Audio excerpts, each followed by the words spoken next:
Thank you for listening to the BjjBrick Podcast. We'll be bringing you Brazilian Jiu-Jitsu and good times. We hope to flatten your Jiu-Jitsu learning curve, help you get the most out of your grappling ability, and meet your goals both on and off the mat. Welcome back, my friends, to episode 87 of the BjjBrick Podcast. I'm Gary, and as always, I'm here with Byron. How are you, Byron?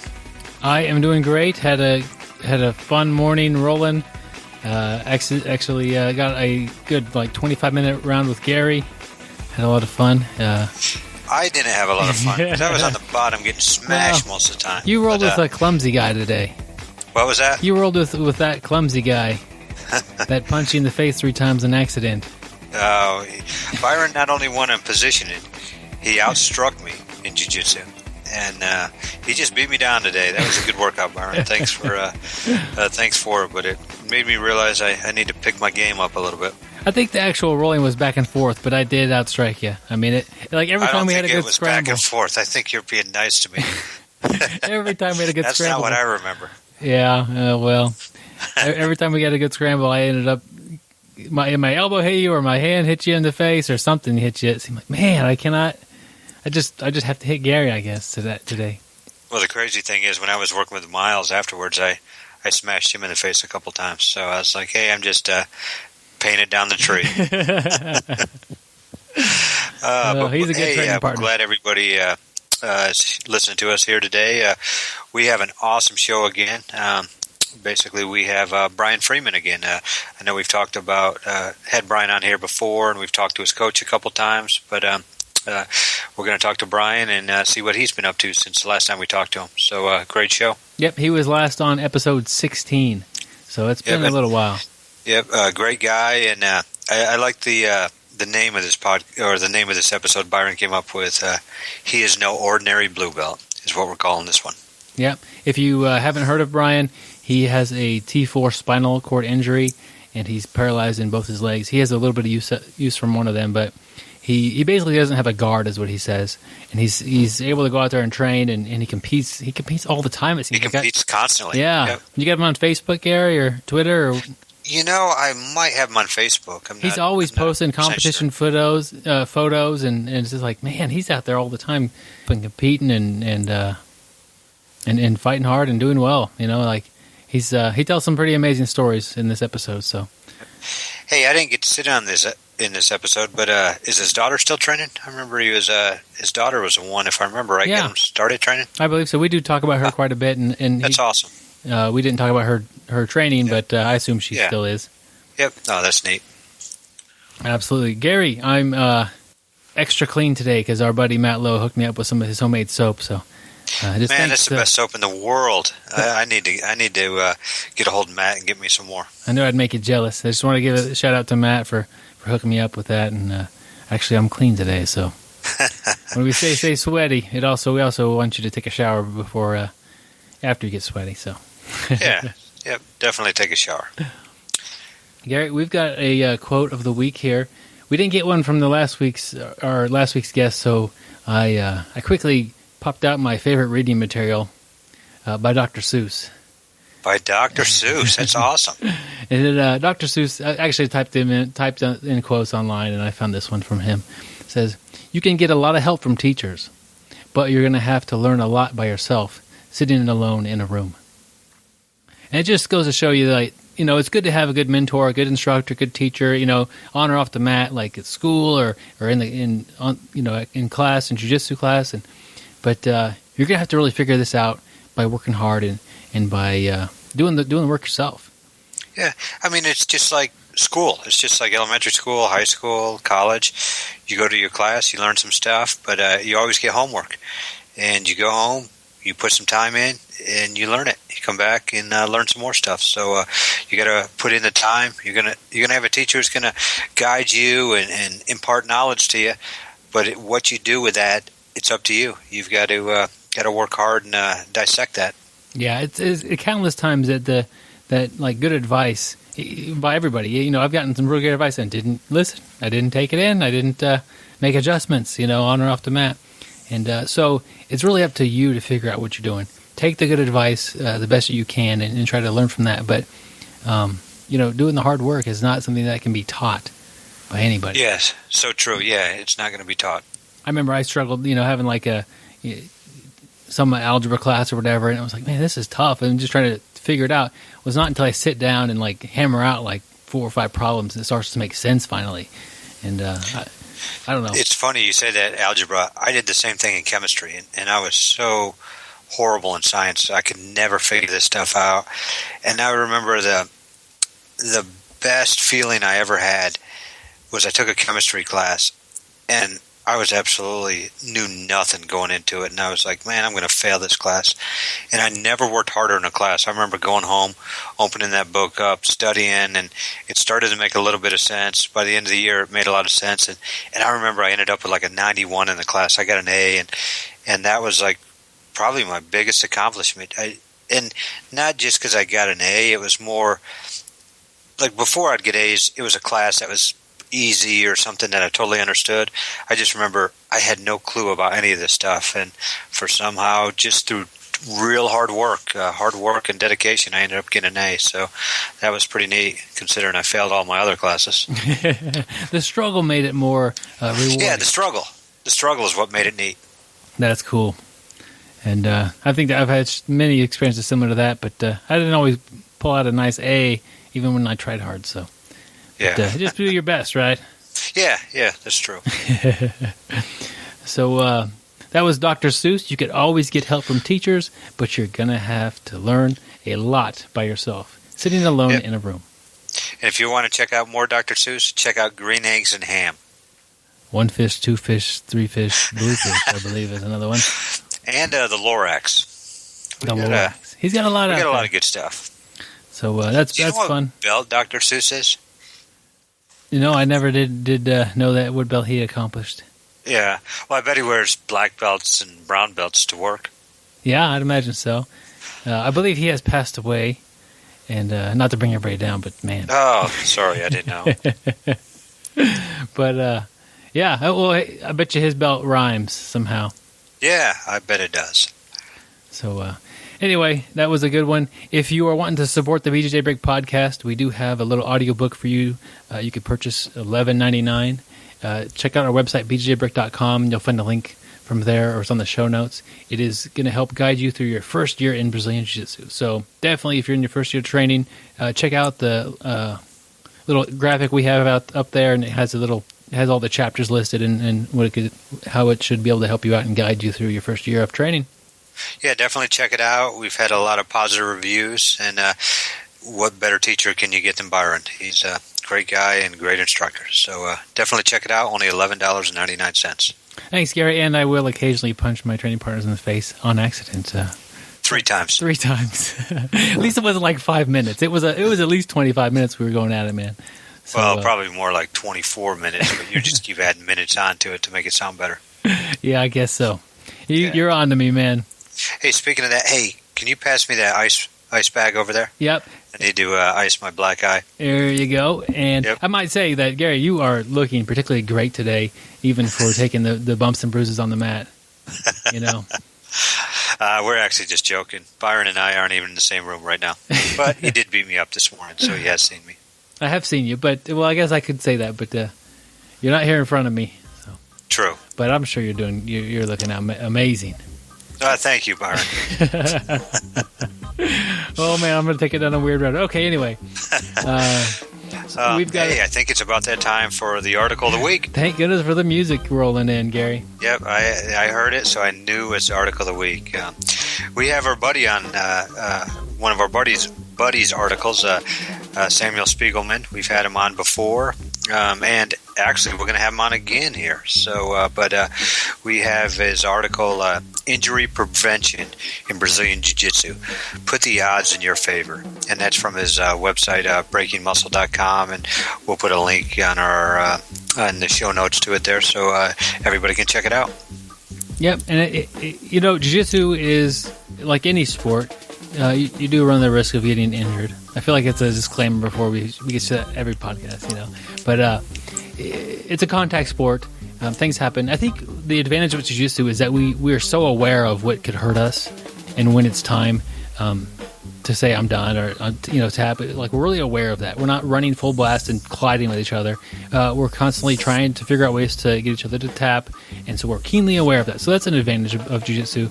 But he's got some basic things that could help you prevent like the accidental injuries that happen. Yeah, these little tips will just put the odds in your favor of not getting injured, or if you are injured, to be able to recover quickly. And because we all want to stay on the mats, but the biggest thing is, I know we hear it all the time, is hydration. Drinking water is a simple and effective way to prevent injuries and also improve performance. When you're run down, when you're dehydrated, it's easier to pull a muscle. Your tissues are more susceptible to injury, and also your performance on the mat is going to drop. So definitely water is the key to making you perform better and less injuries. Yeah, it's cool because he isn't just saying, be hydrated and you'll be injured less. He's quoting studies that he goes out and researches, and when you cut weight, you're more likely to become injured just because of you're dehydrated. Your body's not at its peak ready to go. He also mentions sleep, getting enough sleep and help your body during the day. Yeah, and one thing I like when he was talking about sleep there is, he's talking about during a stressful day, your poor diet, all that breaks it down. But, I guess I didn't really think about this, but he talks about the stress at work too. I'm sitting there thinking that I sit at a desk that while I'm sitting there at work, it's not really breaking my body down, but I guess it is with the stress that I deal with at work.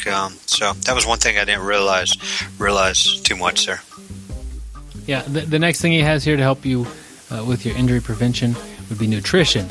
And I like what he says here towards the bottom of this little nutrition part. You are training like an athlete, and you need to make sure your nutrition matches your training. I'm guilty on that one many times myself. But it's important. Nutrition is important, and it is an important factor of injury prevention. Yeah, I like where he says also the best nutrition plan is one you can follow.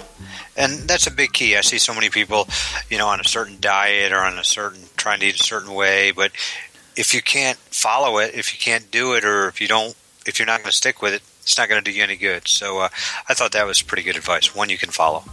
Yeah. Next part, he brings up strength training. And I think a lot of us do strength training, but strength training does more than build muscles.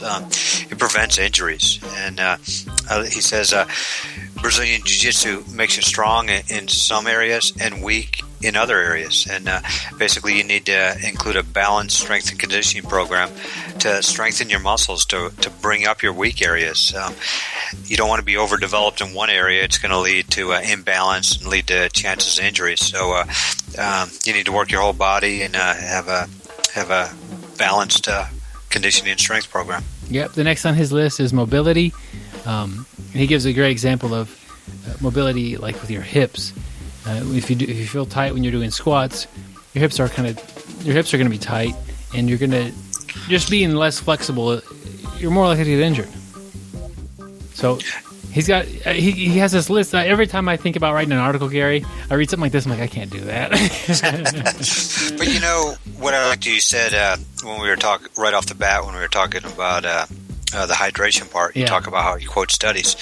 And, yeah, he's a very scientific guy. I mean, he always puts the references in there of, where he got that information from.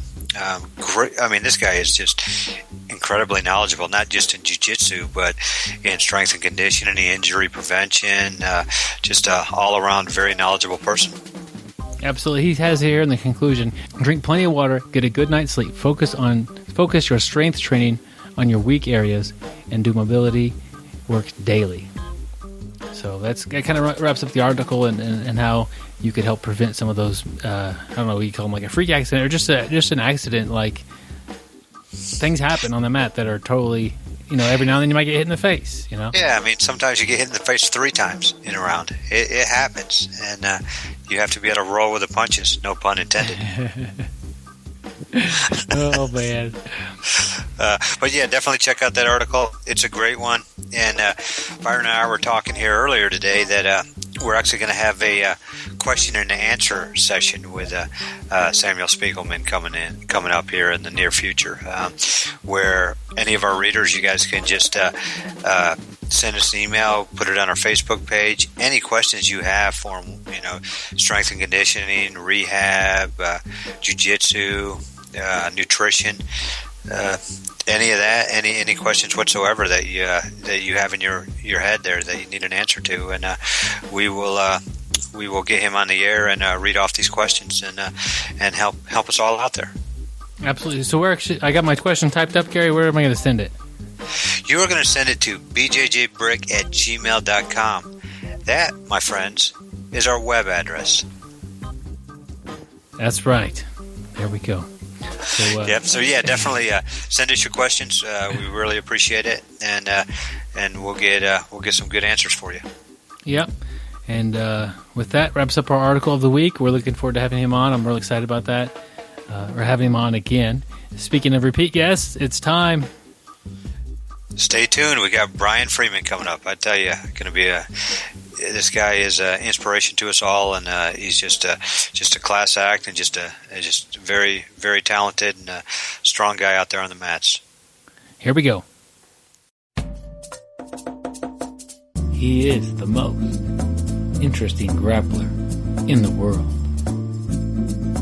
He has to strap on a parachute before attempting a flying armbar. PETA has protested his calf slicer.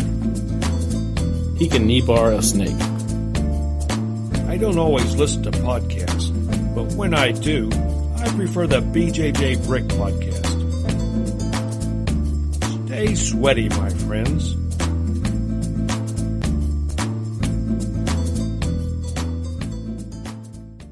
All right, my friends, I'm happy to bring Brian Freeman back to the BjjBrick Podcast. Brian, welcome back.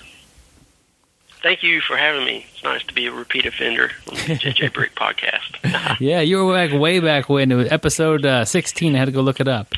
And I know you motivated a lot of people back then to either start training or to think of training a little differently. And that got a great response from your episode, and happy to bring you back here today. And we've gotten a lot more listeners since episode 16, and maybe reshare the message and see what you're up to. And obviously somebody can go back and listen to that old episode, but hopefully cover a lot of good stuff today. Definitely, it was nice to be back, and I'm looking forward to talking to you and getting my message out. And I've come a long way since the last episode.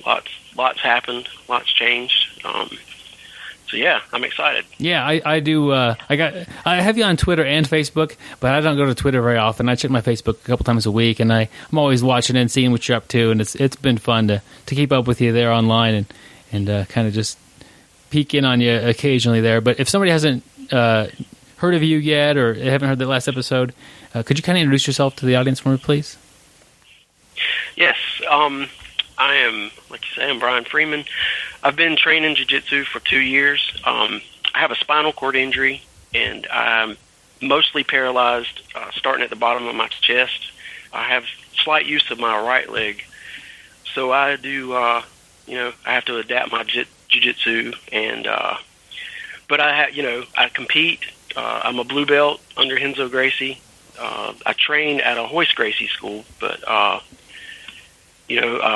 Renzo helps me out a lot. He's a mentor to me, and I try to compete. I try to be, just a normal jiu-jitsu guy. It's just I do it without my legs. And how did you end up in the situation where you have this T4 spinal cord injury? I'm a disabled veteran. I was in a car accident on active duty, and I had a herniated disc and had to have surgery on my spine. And when I woke up from surgery, I was paralyzed. The herniated material had calcified into my spinal cord, and they had to remove it. And it, this was the path I woke up on. Wow. And then I imagine that's a pretty shocking experience to wake up from surgery and then have to deal with that. What was it like initially dealing with that? It was really kind of surreal.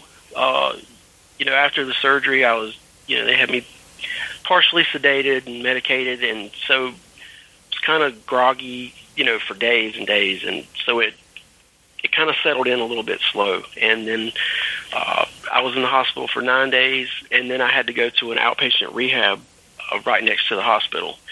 And the very first night in rehab was the first night that it really sank in what was going on, what was happening, what I was facing.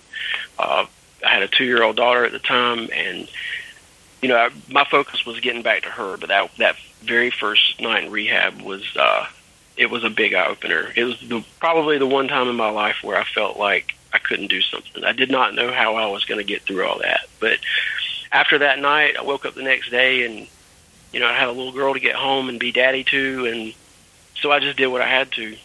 Every day was focused on what I had to do versus what had happened to me, if that makes sense. Looking forward and instead of looking back, more or less. Absolutely. Okay. Absolutely. I was ready to get home. I was ready to learn to function the way I was. I was like, wow, how am I going to, take care of myself? How am I going to take care of my daughter? How am I going to cook, grocery shop? How am I going to do all those things, in a wheelchair and paralyzed? But, I focusing on the future every day, focusing on what I had to do that particular day in therapy. And, every day I got more and more confident. I had great therapists. And, within just under a month, I was ready to come home. And I came home and I was normal. I did everything a normal person could do, just without my legs. Everything takes a little longer. Everything has to adapt. Some things I still run into, and I have to sit and problem solve a little bit before I can take care of it or do it, or whatever the case may be. But yeah, it was a challenge, but I was also surrounded by people in my situation that were a lot worse off, quadriplegics who couldn't use their arms, and so it really kept me somewhat grounded in the fact that I was happy to still have my upper body. I was happy that I could still look forward to independence versus looking forward to coming home and still having to have, around the clock help or care or whatever. So, it was just something I had to do. People say, wow, I don't know how you could do that. I don't know how you get through all that. But when you're faced with the fact that you just have to do it, there's no way around it. You just, you do it. Wow. How long until you found Brazilian Jiu-Jitsu? 5 years into my spinal cord injury is when I found Jiu-Jitsu. I had several injuries after my spinal cord injury. I had a fall and shattered my femur, tore my ACL and PCL, and had to have reconstruction in my right knee. So it was like adding insult to injury, for the first quite a few years. And once I recovered from everything, once I was out of physical therapy and no more surgeries and all that, I finally, after 5 years, kind of got to start living my life instead of recovering. It was more like, all right, I'm done with all that. Now I can just move forward without all these health issues and injuries and everything. And my daughter had started karate, and then moved to taekwondo and jiu-jitsu, and she really loved it. Well, she really excelled in all of it, but she really loved jiu-jitsu. And I've been a fan of the sport since Renzo Gracie came out, in first UFCs, and I was really interested in the grappling aspect. It was just something that grabbed me, something I feel like a natural instinct to do. And so I play around on the floor with her, show her some submissions and things like that, and one day she was like, Dad, you need to try jiu-jitsu. And I'm like, well, sweetie, there's a big difference in me rolling around on the floor with you versus grappling a full-grown man with a fully functioning body. And she gave me all these reasons why I could try, not necessarily succeed, but why I should at least try. And I couldn't argue with any of them. So I went to the owner of the academy, and which is Roy Marsh, who's been on, I think, on the show a couple of times. Absolutely. And, I talked to Roy and told him I'd like to get involved in something to be active and to learn to defend myself. And, I'm a single parent, and I want to take my daughter on trips. I want to take her, places and just be a normal dad. And going, out of town and,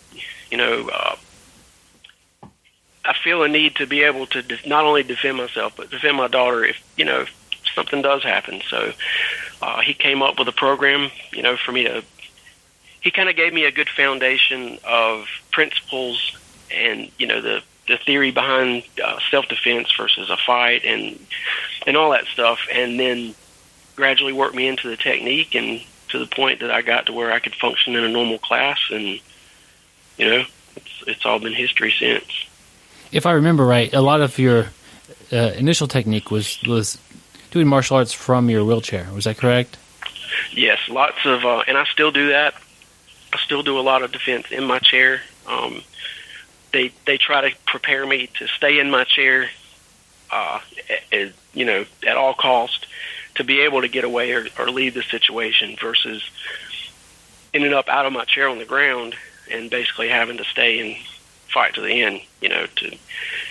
Just getting separated from my chair is a real possibility once I hit the ground. And that's just stuff we've discovered from my training. And they don't take it easy on me. They'll shove me out of my chair, and we really simulate what could really happen. And so I really enjoy the techniques in my chair. I really enjoy adapting and modifying those to work in my situation. Yeah, I remember having your coach on and asking him a little bit about you, and he's like, "Yeah, they don't. We don't put on kid gloves with Brian." And then about a minute later, it's like, "Well, when Brian gets a hold of you, you'll know it. He fights back, and he gets it. He could deliver the offense as well." So that was kind of. I think he's proud of you as watching you grow from a coach's perspective. Definitely, he and it comes across that way to me too, and I can tell it was a learning curve for him, and it still is. It's a learning curve for him to figure out how to modify certain techniques, or he puts himself in my situation a lot, and he'll roll with other students without using his legs. He'll have Brian night where everybody rolls without using their legs. So, he does those things, trying to learn, trying to help teach me, but also trying to put my teammates and everything in my situation some. Maybe they can help me. Maybe they can, see a way to modify things. So it's been a really good learning experience. He's been great. Everybody, when they first start jiu-jitsu, it's a little bit, I'd imagine, of a nervous process. You had, your daughter was going and she convinced you to give it a try. Do you remember what it was like the first day that you hit the mats with people that you didn't really know? Yeah, it was, I felt okay. I was really comfortable with Roy. Yeah. I had not been around most of the guys training. So I really kind of just took it all in, it was something that, I had talked to Roy about, but everybody was really receptive. Cool. Nobody looked at me weird. I didn't feel like, oh man, these people are looking at me like I'm crazy in here. It was totally the opposite. Everybody was like, wow, man, we really respect what you're doing. This is great. And, they really received me well, and every one of my teammates has helped me out. I can't stress enough how much they mean to me and how much they've helped me, help me in my growth, help me, I never once felt like quitting. I basically was addicted from day one. Yeah. It was, most people, that do jiu-jitsu, they get that same feeling. But, for me, it was a little more because I saw myself able to do the same things that able bodies were, able to do. And, a lot of people in my situation, they'll compete in adaptive sports. They'll compete in sports with only disabled athletes in whatever that sport is. And here I was disabled and competing and training in a sport that is predominantly people walking around on their legs at work. Yeah. What is the vibe you get during a match with the able-bodied adult that's in it to win? Yeah, absolutely. When I go into a match, I don't get nervous. I've never been nervous for a match. I feel like that's really attributed to the fact that I had a moment where I almost died. And so everything that's not that moment is much better. Wow. So how am I going to get nervous going to do jiu-jitsu, even in a match? Because it's the same jiu-jitsu I do in training. I think the nervousness comes a lot with people watching. You don't want to do bad with other people watching, but for me, I know that I can't control any of that. I can't control what other people think. I can't control what my opponent's going to do. All I can do is go out and give it my all, leave it all on the mat, and learn from it.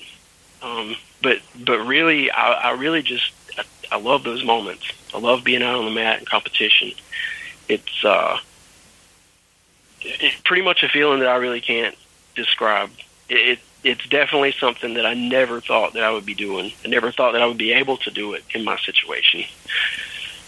Brian, I have, and it's been great. Yeah, were you much of an athlete when you were younger? Not too much. I've always been excelled in things that were not like a team sport. Yeah, I played football and things like that, but I always was more adventurous than something structured like a team sport. I like to be able to do my own thing, and so yeah, this is definitely probably the most athletic I've ever been. If that makes sense. Yeah, it does. I get what you're saying. I'm looking at your situation, and you just have to be tremendously proud of your daughter for doing Brazilian Jiu-Jitsu, and then really pushing you and giving you that list of stuff to do. Like why you can't, why you should at least try it. Like I look at you now, you're so inspirational, and people like to follow your story and see what you're up to. But I think your daughter has that same trait that you passed on to her. Yeah, we're pretty tight. She's with me most of the time, and we're really close. We have a really good relationship, and the tournaments that we get to go to and both of us compete is just so much fun, and seeing her passion for it, she sees more in it than just the technique. She sees more about what jiu-jitsu is really about. It's about being a better person. It's about a lifestyle, and she gets that, and it helps me out a lot. It gives me a lot of strength and a lot of motivation, for sure. That is awesome. She's great. Could you describe your style of jiu-jitsu? Like what you like to do for techniques and things? I always say I have weird jiu-jitsu. I guess if I had to say what my style is, my style would definitely be weird jiu-jitsu. I don't really like to call it adaptive jiu-jitsu because a lot of disabled sports are adaptive. It goes by the label of adaptive.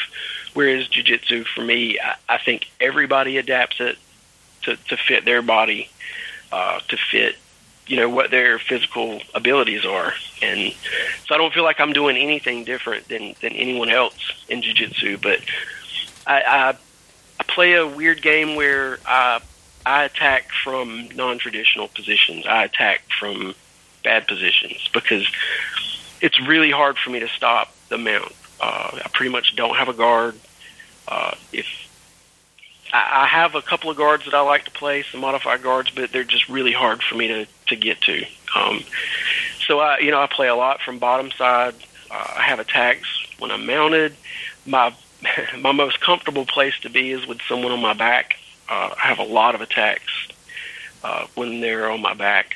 A lot of arm and wrist locks, and so yeah, I have pretty weird jiu-jitsu, sneaky, yeah, very unorthodox. But I had to learn to survive, because I realized earlier on I could not dictate where the fight takes place.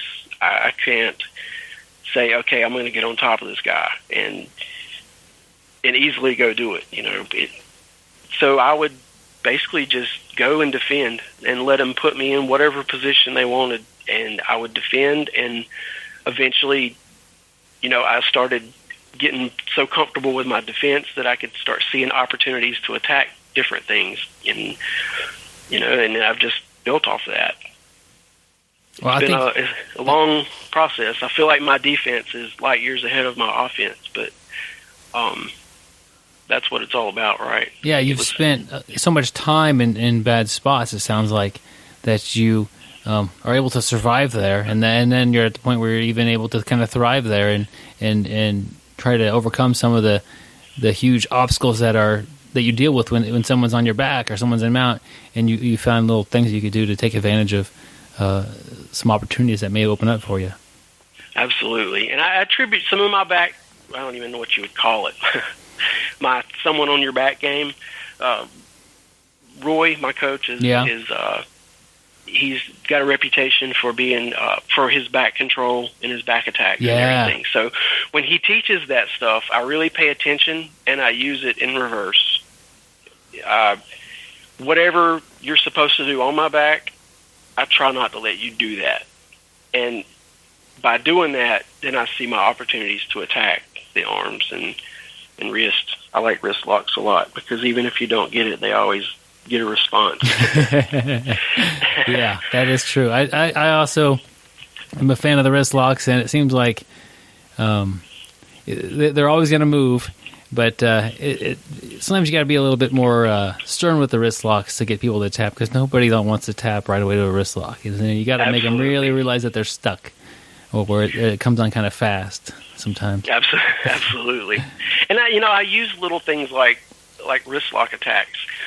There are positions that I attack the wrist that I know I'm not going to get the submission, but I use it to create space. Yeah. It's hard for me I can't bridge and shrimp and everything. So I have to figure out little sneaky ways to create space.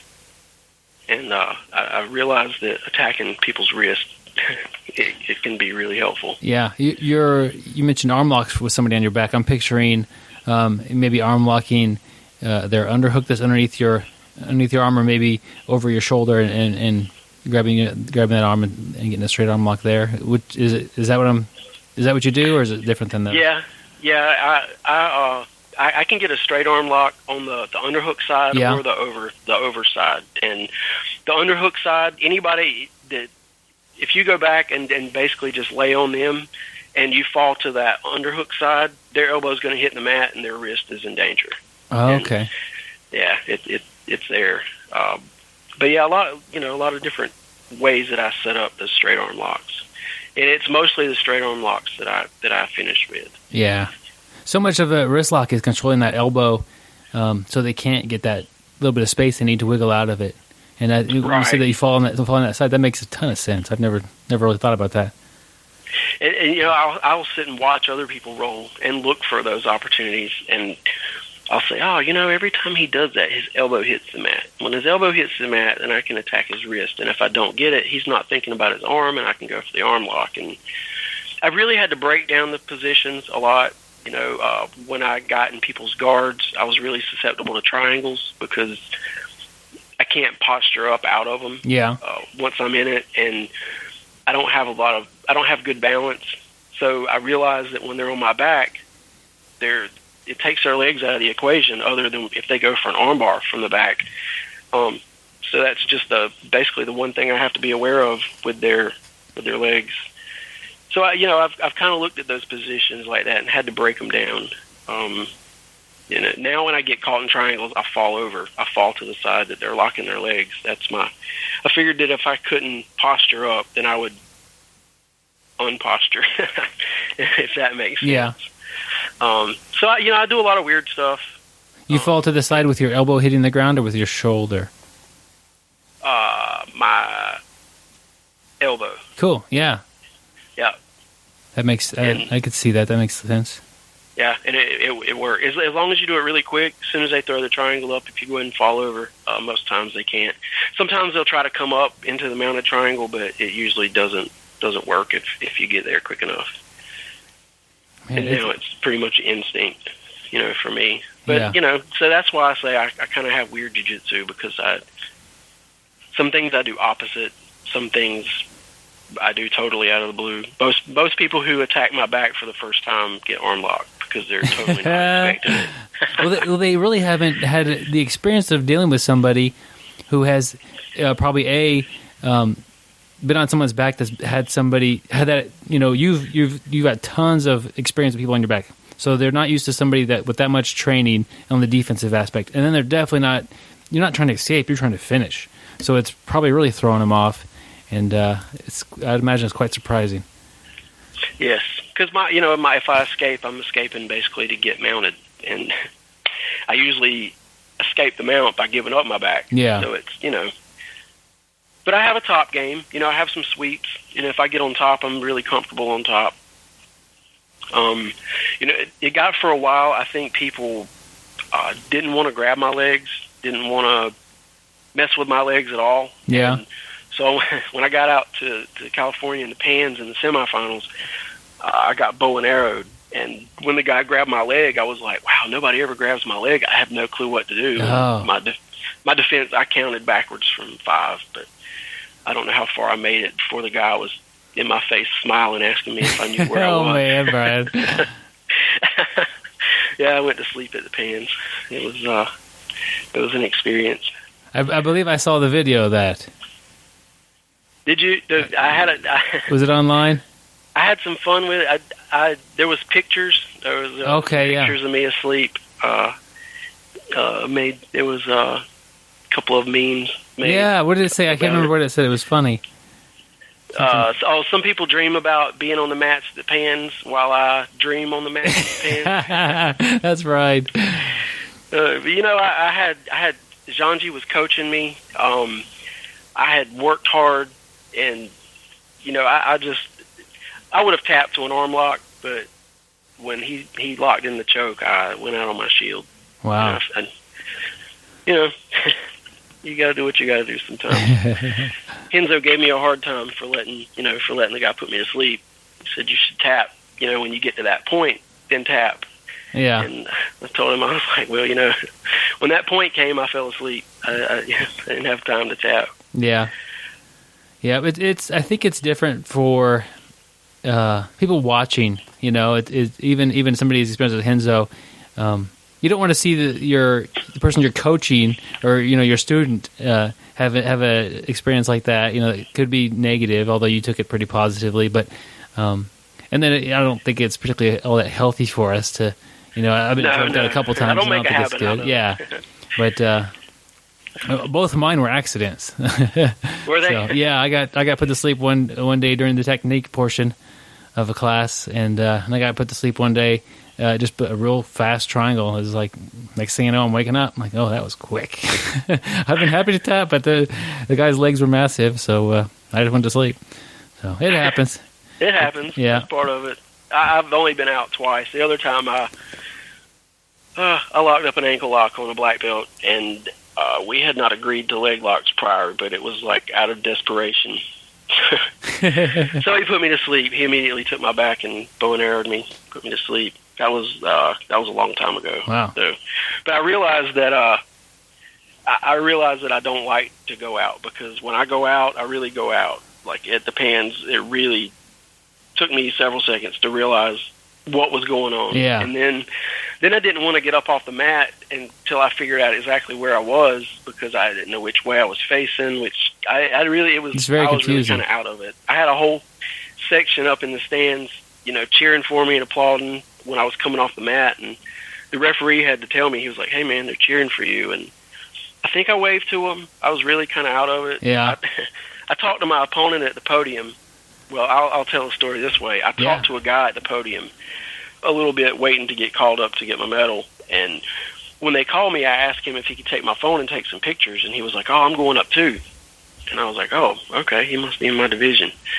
But it was like the next day, I think, the IBJJF had posted some pictures of my match with him. Yeah. And I was like, oh, that was my opponent. That's so funny. I'd sit there and had this long conversation with him and asked him to take pictures of me, and I didn't realize it was the guy that had put me asleep in the semis. So I think I was still out of it. So I didn't do absolutes. So I was like, man, I'm still trying to figure my name out. So I don't like going out. I think it might have wiped out a good chunk of your short-term memory there. I think so. And that's a lesson to be learned if you're in a self-defense situation. If you put somebody to sleep, you can't count on them waking up confused and not angry, but chances are that they will not wake up wanting to fight for at least a few seconds. You know, they'll wake up a little disoriented. Yes, very for me. I definitely don't want to go to sleep. So if you were very fortunate to have your daughter, you know, kind of push you and motivate you to try jiu-jitsu, but if somebody else was in a similar situation, what would you say to get them to try this? It seems, I mean, it's so hard to convince somebody just to try it ever. You know, guys at work asking about it and like, just come try it. You know, come down. I'll introduce everybody and it'll be fun. It's not a big deal, and they don't show up. What would you say to get somebody to try it out the first time? I would say that it's probably not going to be what you expect. I think with most martial arts, most gyms, you know, anything like that, you think of egos and you think of, you know, the type A's and the people you might encounter looking down on you because, look at this new guy, you know, or whatever, but it's totally not like that in the jiu-jitsu community. Every academy I've visited has, you know, it's always been pretty much the same. It's just everybody wanting to help everybody. You know, everybody's been humbled.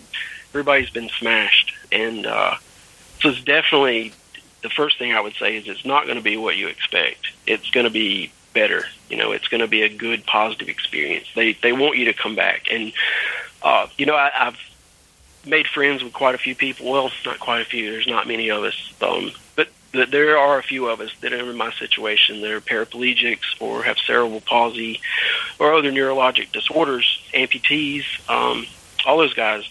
And they train, and they all have the same experiences. You know, matter of fact, I have a friend who has cerebral palsy, and he was at a school watching. I don't remember why he was there watching. Maybe it was a friend of his or whatever. And they actually invited him to train. You know, so they want to see us in there. They want to help us. So it's a good experience. You know, if you just go in there and you just say, "Hey, I'd like to try this," you know, it's most likely 100% chance that they're going to say yes, and they're going to be excited about it. Everybody pretty much that I've been around has been excited that I'm training. Yeah. They're fascinated with it. And so I really feel like it's a really positive, thing to go do, you know, and anybody who knows, anybody who's able-bodied who trains and knows of anyone in my situation or, you know, with cerebral palsy or any kind of disability like that, please encourage them to go train, to go in and at least give it a try, at least go see what it's about, go watch a class. And, you know, I feel like that most people in my situation will get in there and say, wow, you know, here I am with a physical disability, and in this art, I don't have a disability. You know, I adapted like everyone else. So I would definitely recommend, you know, anyone getting involved in it for sure. I'm thinking about like them, you know, hey, get on the mat and try this out.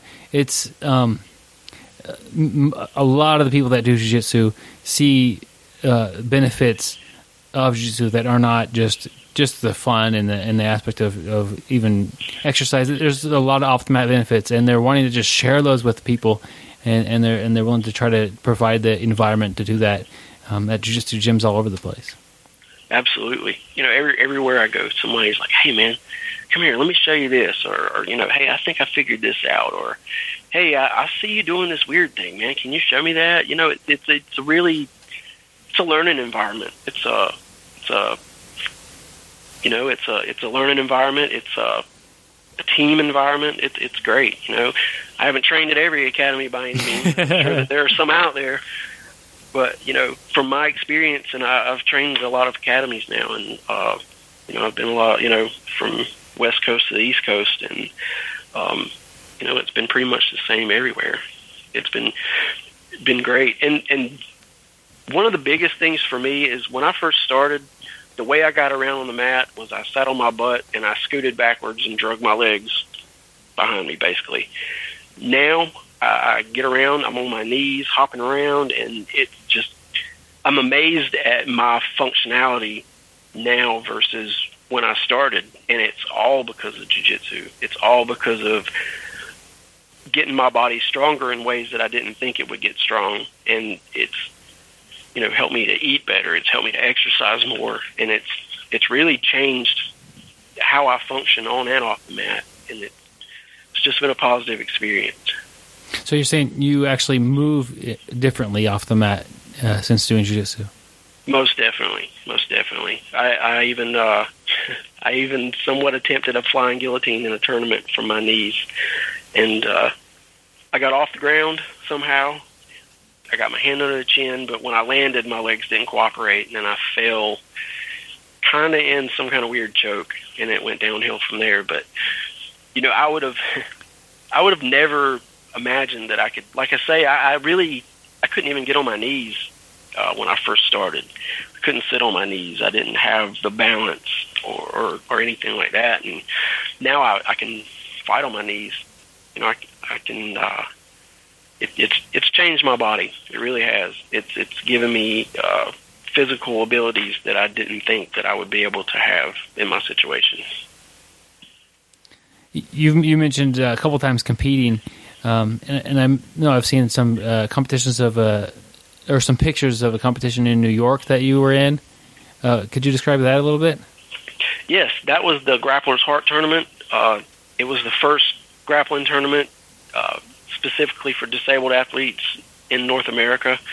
It's something that they're going to try to do every year, and they're going to try to do it in a different location. Next year, it's going to be in Southern California somewhere. They haven't nailed down exactly where, but they want to move it around. And there was a good turnout for that. They had it set up really nice. They had categories for neuromuscular disorders, spinal cord injury, blind, hearing loss. They had quite a few categories for everyone to compete. And it was nice. I really enjoy the competitions against able bodies, doing Nagas and the Pans, and I've done a submission only tournament, and it's nice to test myself in that, because one of the main reasons I compete is to see what my jiu-jitsu is like for a real life situation, to see how I think and everything. But to be on an even playing field for once against other disabled athletes was nice. It was really a learning experience, and there was a lot of really inspirational jiu-jitsu on the mat that they see in the heart and the wheel, and the way that other people have adapted their jiu-jitsu. It was a really good experience, and we're hoping to grow it. We're hoping to find others like me who are out there who maybe aren't on social media, or and grow it. Hopefully, maybe eventually get it in the Paralympics. It was just there were a lot of guys there. It was their first competition. Yeah. And it was it was a really good event. It was held at Renzo's Academy in Brooklyn, and it was just a really good experience. It was a really good experience for us as competitors, and it was a really positive experience from the feedback from the people who were there just watching. It was good. Wow, that sounds awesome. And what was the name of the organization? It's Grappler's Heart. Do they have a website or any contact information? They have a Facebook page. Okay. Yeah. And I'm not sure if I'm pretty sure they're on Twitter. Okay, cool. I'll be sure. I'll find some sort of contact information, so if somebody wants to check them out, they could do that easily. Although Google probably works just as good as anything else. Absolutely. Yeah. Yeah, they do have a website, but I'm terrible. I should know it off the top of my head. So last time I talked to you, it was quite a while ago, and you were white belt. Congratulations on your blue belt. Thank you. Thank you. What was that like, getting your blue belt that day? It was really surreal. Really, like, wow, I can't believe this is happening type thing, because it was something that Renzo did that no one else knew, only him. And I had one stripe on my white belt. I'd only been training like 9 months, something like that. And so I really wasn't expecting anything. And the owner of the academy where we were had been waiting to promote some people, but wanted to do it when Renzo came down, so he could do it. And he had promoted, I don't remember, there was maybe 5 or 6 people that got their blue belt. And Renzo said, all right, I have one more I want to do. And he pulled out another blue belt, and he was like, come on up here. And I was like, what? Me? Really? Is this happening? And, the whole time I'm like, do my instructors know? Or how's this going to work? What's going on here? Yeah. Wow, I can't believe I have a blue belt. But as soon as I got out of there, I took a picture of it. I texted to Roy, and I said, Renzo gave me my blue belt. And I didn't know what to expect in return, and his response was, wow, that's badass. That's as legit as it gets. So, everybody was really happy for me, but it was, wow. I was riding that high for a while. It was something else. Once again, cool. Another one of those moments where there's emotions and everything that you just really can't describe. That is cool, man. That you got a exciting story with it. It sounded like it's a total surprise. Sometimes a guy with 4 stripes on there was not expecting it today, and it happens. It's kind of a surprise, but it sounds like it kind of hit you by a total surprise, which is awesome. And I think Renzo saw something in you that he wanted to recognize. That was probably a moment too that opened my eyes to the much bigger picture, that jiu-jitsu is far more than just some techniques. It's yes, it's a self-defense art, but there's a lot more to it than that. It's a lifestyle. It's how you carry yourself. It's how you carry yourself off the mat, and it's how you help others, how you live. And it really opened my eyes to that, wow, maybe I am doing something that's positive, that does benefit others, and is a good thing that I need to keep doing. And yeah, it was just it was an eye opener to basically the whole lifestyle. Up until then, I was focused on the techniques. I was focused on getting better. I was focusing on, well, I'd competed once as a white belt, and I had 3 matches. My first match, I gassed out in about 2 minutes, and then had 2 matches after that, and I realized that I needed to find a way to do cardio to, because I couldn't run and jog and, beef my cardio up. So I had done all this training and all this preparation for my next tournament, and it was going to be in Naga, and I was going to go, and I was going to do well, and literally 2 weeks before the tournament's when Renzo gave me my blue belt. And I was like, oh, man, what do I do now? Here I am fixing to get thrown in with the blue belts. And so I asked my coach, another coach, he's another black belt that trains with us, and I asked him, I'm like, what do you think? Do I still go and compete in the blue belt division or what? And he sent me a picture of a samurai, and it had a saying on it that the warrior's not the one who always wins, but the one who always fights. And I was like, all right, I'm going in there. I'm gonna do it. And then it was my first tournament doing no-gi, and I'd been prepping for that, and I had to skip novice and beginner and go to intermediate. And when I got there, they had no one in intermediate, so my only option to compete was in the expert division. So I did that. I was like, I didn't come all the way here to find out that there was no matches in my division. Yeah. Go home. And so it was a good experience, though. Wow. It was a really good experience, yeah. I lost on points in both my matches. So I was, to me, that was a huge victory, because I can't play the points game. The time limits really work against me. I have a really slow and patient game I have to play. And so for me, when I go out, it's all about how I think, how I respond, how calm I can stay. And, I set a lot of goals. If I get in the guard, pass their guard. If I get, in a bad submission, escape it. If I, just I have a lot of those little goals like that I can achieve, because I know that in a time limit tournament, it's really working. Not to say I go in and say I'm going to lose, but I've just realized that it's a lot more efficient. I learn a lot more viewing the tournament is more of an intense learning environment versus a competition. Yeah. Because when it comes down to it, really, it's all about, you compete against yourself. How well can you think? How well can you execute the techniques that you know? How well can you execute your defense? How well can you, stay cool under pressure? So it's because you can't control your opponent. So It's all about you and all about your growth. And that's how I really view it. Man, I got a lot of stuff going on in my head right now. Like just the fact that you got that belt, and then like you're wanting to compete. Like you're scheduled to compete very soon, and that's like I've seen guys have that same thing happen to them, and they don't. It's not a comfortable place to be, because you were planning on doing quite well at the tournament. You're in there against the white belt, and it's going to be they're going to be tough, but you're going to be able to hang with them. And then it's like, here you go, blue belt, and then expert division. And you answered the call. You stepped up there, and that shows a lot about your character that you did that. And then the fact that you lost on points, I think that screams to your training, that you fight in bad positions all the time, and that you're very hard to finish.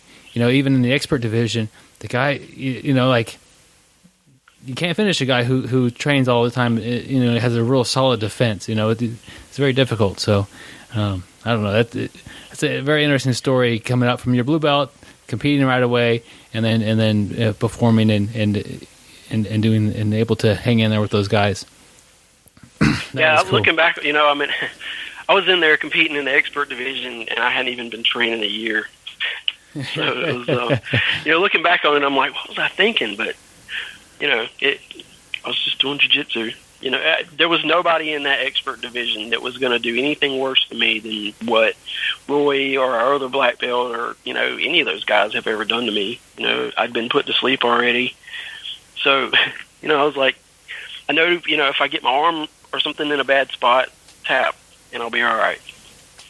And I was. I worry sometimes about people attacking my legs, footlocks or knee bars or whatever, mainly because I don't know if I'm in an ankle lock or a knee bar. I don't really know. So someone could really do some damage to me without me realizing it. And not that I need my legs to walk around, but having those injuries still affects me. It still affects my body. So in that first tournament, I did ask my opponents if they would agree to no leg locks. But since then, I haven't mentioned it, and I haven't had any issues. I would think it would be in kind of poor character to attack a man's paralyzed legs. Yeah. If your jiu-jitsu is that bad, then you need to be doing something different. It would go against the sporting aspect of what people are there to do. Right. And I don't attack their legs. I don't attack any. I'm like, I don't want them to attack my legs, and so I'm definitely not gonna attack theirs. Yeah. I think it's only fair. Yeah, I can't say that, you have 100 matches and you get nobody attacks your legs, but I would think it would be very few that would do that. I would hope. I hope none, but I think maybe a guy or two gets desperate. You nearly wrist lock him and he gets frustrated. I don't know. I can't see anybody doing that, but I don't know. And that's part of the risk you take. And it's just you've weighed the risk in versus the benefits. And and I tell my teammates, there's a few of them that's really familiar with how to coach me because they're familiar with the game that I play. But anybody else, they're not going to be able to. They'll be screaming at me, mount escape instructions. I'm like, so I just tell them, I'm like, keep reminding me to breathe. Call out anything that you might see them setting up, And please let me know if you see them looking for a leg lock or you see my leg in any kind of danger. Yeah. You know, let me know. And because, that's probably the only thing I really worry about competing is making sure I don't. Because I've broken my foot 3 times in training. It happens. Just, Wow. They get caught in Yeah. bad positions, and it just happens. Wow. I hadn't realized that you've had those injuries 3 times there. That's It doesn't keep me off the mat. yeah. I'm out there with a big air cast thing. Okay. And I'll train around it. I'll train different ways. I try to really haven't had much at all keep me off the mat. And those were I'm picturing those were all accidental. Somebody falling on it or something like that happening versus an actual attack. Yeah. But the first 2 times I was in someone's guard and they hit like the sit-up sweep or whatever you want to call it and pushed me back over my foot the wrong way. That's pretty much it. Thinking of the person who's on the offense, when I'm doing a footlock or doing an arm bar and they're not tapping, like I kind of hesitate for a little bit and try to make eye contact. Like, dude, what's up? Are you good here? And if it's training, I let go. But you always hear guys taking it to the next level. But I don't know, somebody who's doing a footlock and they're good at them. I think that they would know, like, okay, it's locked in and it's happening now. Maybe. I don't know. Like, you think that they would have that little, I'm about to break his foot, like a little hesitation. And yeah. I don't know. I would, yeah. I had a just can't teammate picture that he's moved to Florida now, but I did, I rolled leg locks with him. I trusted him. He would, mid-roll, he'd be, hey man, I got you an ankle lock. I got you in a toe fold. And I'm like, cause I can't see, he'll be, blocking and I can't see my leg or anything. And I'm like, yeah. Is it tight? And he said, yeah, I got it locked in fully. And I'm like, I'm still not tapping. So just we joke around about things like that. But yeah, I did a tournament once and I got caught in an arm bar and it was I really felt good in that match and I fought the arm bar and I fought the arm bar, and then he really got it extended, and I didn't feel like my thumb was pointing up. I felt like it was, instead of 12 o'clock, it was more like maybe 10 o'clock. So I was like, I still have a chance. And he adjusted and pulled my arm, and my elbow popped a couple of times, and he immediately let go. And he was like, hey, he told the ref, he was like, his elbow popped, and I was like, oh yeah, it did pop. I was like, all right, I'll tap. So. But that's the last time I'll do that. I'll tap early next time. But, when you get caught up in those battles, sometimes it's not a matter of being stubborn. Sometimes it's a matter of, like for me, it was just, I kept feeling like I had an inch. I had a chance. And so I kept going for it. And then when my arm popped, reality set in. Yeah, that's, I think we've all had that, like, I'm going to get out. Nope. Not getting out of that, and hopefully you're okay when that experience was over. But you travel a lot, and you're traveling more. Today is what's today? June 12th, and pretty soon you're going to be going to. Where are you headed? Tuesday, headed to Miami to train with Renzo Gracie, Renzo's uncle. Going to stay down there for about a week, training with Renzo. I've been in contact with him. And after I leave there, I have a friend who's a third-degree black belt who trains with Hobson Mora in Tampa. So I'm heading to Tampa to train with those guys. And, everybody seems to have something unique that they're like, hey, this will work for you. And I've had other guys come to me and say, hey, I think you could do this in your chair. And so I always enjoy these opportunities to train with with people I haven't trained before, and I'm super excited to train with Helion. He's second generation, basically, or first. I'm not sure how you want to say it. He's Carlos's son. Yeah. He's that will be cool. Yeah, he's someone I'm really looking forward to learning from. And, so, As you training travel, with, for sure. you get to go to these other schools and train with those students there. Are you able to kind of show your style of jiu-jitsu much? Yeah, yeah. People always want to say, so what do you do? How do you do this? Or, inevitably, I always end up with someone on my back, and then they start getting frustrated because I really shut the chokes down, and because I'm not looking to escape. Once I shut it down, I don't give them any more opportunity for whatever particular submission they were going for. And so I start getting people saying, hey, how are you doing that? I couldn't choke you. Why couldn't I choke you? What were you doing? And so, yeah, I do get a lot of questions about that. And probably one of the most fun was training with Jeff Glover in San Diego. I got to roll with him for about 5 minutes, and it was all slap bump, and then he just basically let me do whatever, and he was basically just seeing what I did. And, I'd get to certain positions, and he would either show me a hole in it or show me how to tighten it up. So it was a good learning experience with him, but it's been a good learning experience with everyone. I think training with Salo probably had the biggest impact on me as far as the lifestyle, how to live off the mat. I got to spend some time with him, and he really, really helped me out with, the warrior way, as he calls it. And it was, I really enjoy the things that I get that I can take off the mat. Yeah. I appreciate all the techniques and everything, but when someone really leaves an impression on me with things I can take off the mat, that's what I really appreciate. You're a very motivational guy, and you've got unique style and game.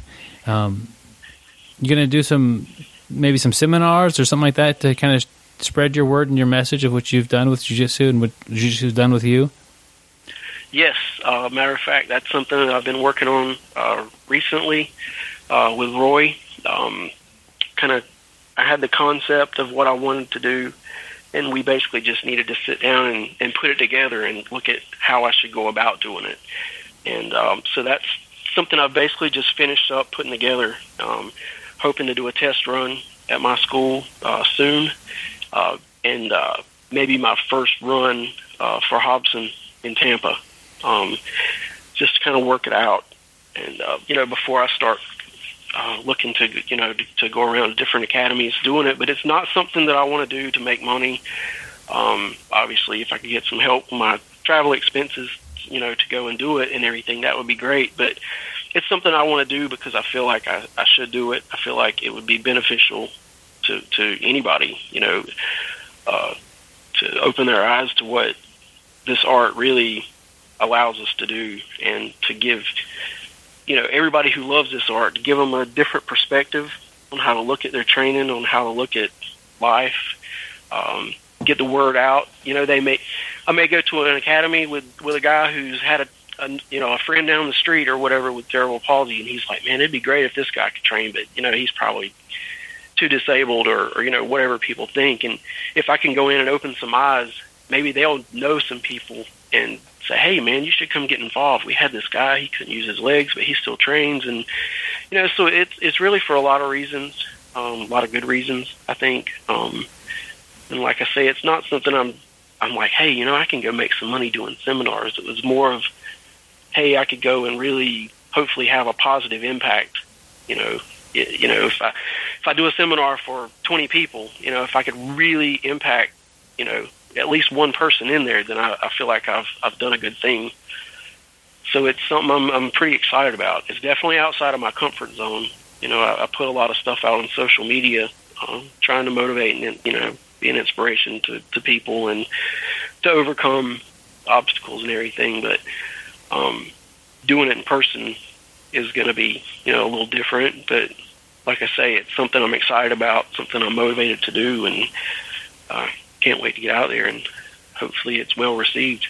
I would guess that it would be very well received, and it sounds like a nice blend of mat time, showing some jiu-jitsu stuff that you like to do and sharing your game and what you're doing, and then also like real high quality off the mat advice about dealing with challenges and how jiu-jitsu could help with that, and just it sounds like a really great idea to me for you to go out there and do that. Yeah, it's definitely more of a. It's not a, hey, I'm coming in and I'm going to change your game and make you a world champion by showing you these amazing techniques. It's more of a motivational-based seminar to come in and help you to be a better person in life, help you to be a better person on the mat, off the mat. And, I want to share my story, share kind of my mindset of how I approach all these obstacles and how that translates to jiu-jitsu, how I adapt my jiu-jitsu, and how I'm, forced to do certain things, and I still do it. I still overcome whatever I need to, and I don't let these things stop me. And I also want to show, some of the techniques that I do, some of the things that I've adapted. Obviously, I'm only a blue belt, so, it's techniques that my coach has approved and worked with me on to teach. And, it's I want to have some drills where the participants don't use their legs, so they really get a feel for what it's like in my shoes, or what it's like in some of these other guys' shoes that are doing what I do in my situation. So I think, if nothing else, it'll be a little fun. It'll definitely be an eye opener, and hopefully something that they can take some positive away from. Yeah, absolutely. I don't know how somebody can hang out with you and spend some time with you and not have a positive experience and feel good about training and doing jiu-jitsu. I'm definitely excited about it. Yeah, if somebody wants to get a hold of you and contact you for that, or just to follow you on social media, what are the best ways to do that? You can email me. The email address is wheelchairjitsu@gmail.com. And Instagram is, you can follow me on Instagram, Wheelchair Jitsu, Twitter, Wheelchair Jitsu, or I'm on Facebook, Brian Freeman, any of those. Cool, and I'll put links to those on the show notes, make it easy for people. You have a sponsor, my friend. It seems like they've been helping you a lot, and they've been really good to you. Tell us a little bit about your sponsor. They have. They've been amazing. It's Deus Fight Club, God in Portuguese. A lot of people call it Deuce, but it's not. It's Deus. You can visit their website, deus.com, and you can use the code Brian25 for 25% off. They gave me my own code. But they're really involved in charity. A lot of things they do, their limited edition gis are for different projects. They've helped some underprivileged kids.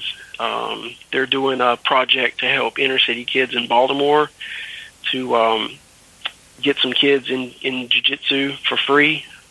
They're raising money to get them gis, and so they're really involved. Everything they do is charity based. It's a great company, and their gear is super nice. Everybody that sees the gis and T-shirts and everything's like, man, this stuff's really nice, and everybody's. A lot of the people that I've trained with have gone and bought their cool. gi and everything just because they like it that much. And they helped me to get to New York. They helped me to get to California to compete in the Pans. They really have done a lot to help me. So I definitely love to promote those guys and what they're doing. Like I say, that their proceeds go to charities. The reason they're in business doing what they're doing is to spread a positive message and to help others. So it's I feel like I'm sponsored by the right people. That's perfect. Could you spell out how do you say the? Oh, it's DEUS. Okay, Fight Club. Yeah. And your coupon code one more time? It's Brian25. Okay, and that's 25% off, and that also lets them know that you sent them. That's cool. Well, if you're in the market for a gi or any jiu-jitsu related material, check that out first. And, gi, shirts. They sell yoga clothes, boxing gloves. They have a good mix. Gear bags. They have a good mix of everything. So definitely, if you're looking to buy something jiu-jitsu related, check those guys out, and you get a great deal with Brian's coupon code. It's a great way to help out. Good company, and it lets them know that Brian's sending them a little bit of business as well. So that's a double win. Yes, I would really appreciate it. Well, Brian, it's been a pleasure catching up with you, and I'm proud of you, man. You're doing a really good job, and you're motivating people, and you're progressing along your jiu-jitsu journey very well, and it's always fun keeping up with you and online and watching what you're doing. I appreciate it, Byron. I really do. All right, well, I'll get a hold of you soon, and thanks for jumping on here with me. Thanks, brother. All right, have a good one. Bye. I want to thank our friend Brian Freeman again for giving us the interview. It was great having him on again. It's always fun to check up with somebody and see how much progress they're making, and Brian's making tremendous progress. Very encouraging to see. And, I wish him the best of luck. He's wanting to do some motivational speaking with Brazilian Jiu-Jitsu, go out there and share his story and kind of share his experience and have people do the techniques that he does and grapple without using their legs and see what it's like and just get out there and share. And he's really looking to help people out that way. That's really inspirational. And after the interview, I was thinking about of course, your head kind of goes on, you think about things, but he mentioned during the interview, he said that one time he asked a competitor to not put him in a footlock, just kind of heads up, gentleman's agreement, I appreciate if you don't footlock me, I'm not going to footlock you, and I don't think he really liked doing that because it kind of asks a favor of somebody to take it maybe not easy, but just to avoid something that they might do. Yeah. And so he doesn't do that anymore. And I was thinking about that, man, I can't believe somebody, I'm sure somebody would consider a footlock on him, but those odds, those guys are, not going to be a lot of people that would do that. But what he could do is tell the ref, say, I don't feel my feet, I don't feel my legs. If I'm caught in a footlock and it looks tight, I'll give you permission to stop the match. Because sometimes he can't even see the footlock is happening. Like he's with his training partners, his training's like, I got you. And he can't even see it. And he's like, is it good? And he's like, yeah. But giving a ref, maybe he could do that. Give the ref permission. If this guy footlocks me and it's tight, go ahead and stop it because I don't want to get my foot or my leg injured doing this. And then just if he's not going to feel it, he definitely doesn't want it injured. Yeah, and if he he doesn't want to ask the guys he's competing with to not do it. That's what makes Brian. He's just a guy. He's just grit, willpower. He doesn't ask for anything. He just goes and takes it. Yeah. So, but maybe just a little message to Brian here. Ask the refs. Or tell the refs, hey, I really appreciate it if you kind of watch out for my feet, and stop the match if I get in a bad spot with my legs. Boom. That's all. I think that would really help protect him to train and to compete safely. Definitely.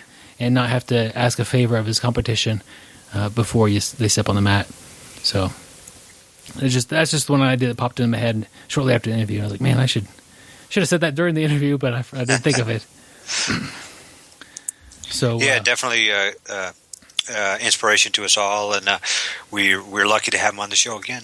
Yep, and he's got his sponsor. I got the link there on the show notes and on the website. Brian25 for 25% off. DEUSfight.com, and I swung by the website. They've got a lot of cool stuff up there, and when you use his coupon code, it lets them know that he sent you, and it kind of helps them realize that he's helping them out too. So if you're in the market for any jiu-jitsu related stuff, and they have a lot of other athletic stuff, go by there and check it out. Byron, what's that website again? DEUSfight.com. DEUSfight.com. Yep. Yeah, I got to check that out. We mentioned it before. We're doing a strength and conditioning Q&A show with Samuel Spiegelman. Email us your questions at bjjbrick@gmail.com, or any questions or comments you have about the show. We'd be happy to hear those as well. But strength and conditioning specifically, send them our way, and we'll get those asked to our friend Samuel. Yeah, definitely. That's going to be a great show. We're all going to learn a lot, and don't forget the audio book. Only $11.99. Roadmap there for your first year in jiu-jitsu. Very well worth it, and getting a lot of positive reviews.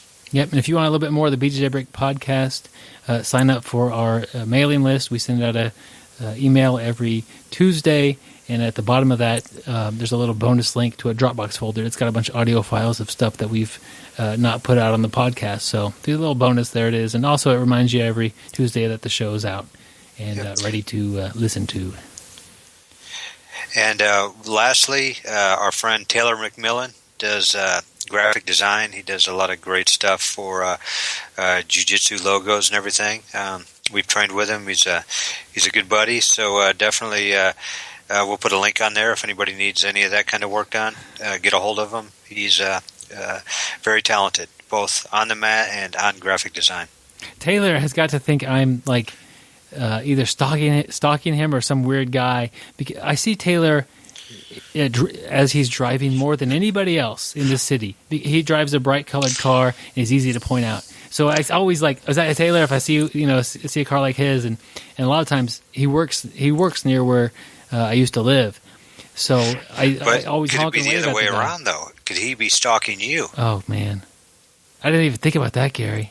Yeah, I've never had somebody stalking me before. Because I know you're not a stalker. At least I think I know you that well. So, I mean, it could be the other way around. So, Taylor, if you are stalking Byron, please continue. You're wasting your time, Taylor.